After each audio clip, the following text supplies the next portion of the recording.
simultaneously from Russia in the east, from Italy in the south, and from Great Britain in the west. This was the operation planned 6 months before at Tehran.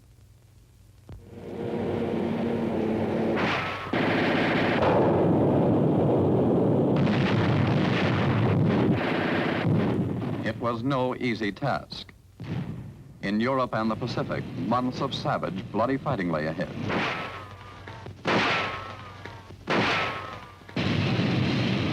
Every foot of the way was bitterly contested by a ruthless enemy.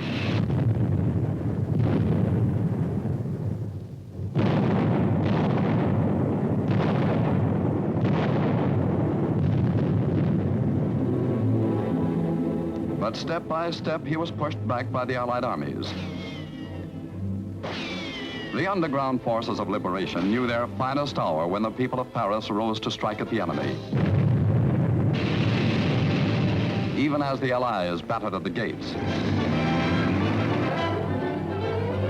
freedom returned to the City of Light.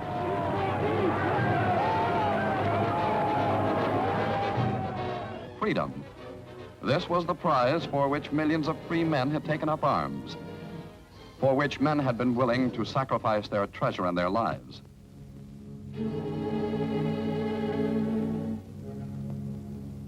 Only free peoples would be equal to the task of healing the wounds left by tyranny and aggression.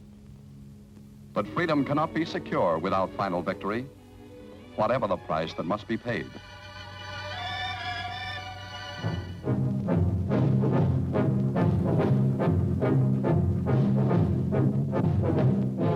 It is in this knowledge that the Allied armies push relentlessly on, determined that with victory will come the fulfillment of the declaration made at Tehran, that all the peoples of the world may live free lives, untouched by tyranny, and according to their varying desires and their own consciences.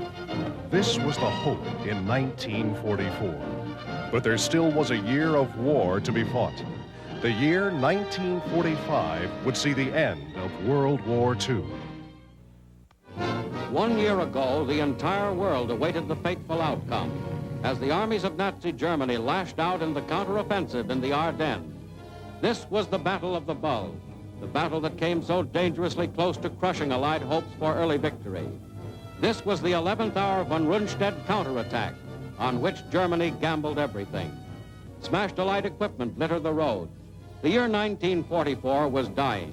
The year 1945 was beginning in an atmosphere of doubt and cruel anxiety and cold and hunger and death.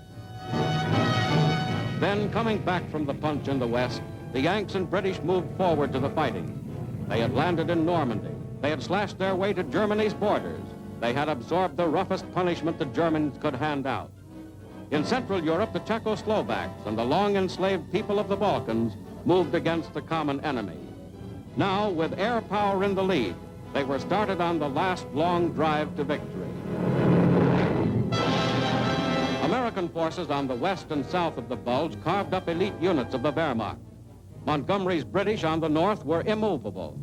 Together, these two mighty allies crushed the final German bid for victory and moved steadily to a meeting with their gallant Russian ally in the east.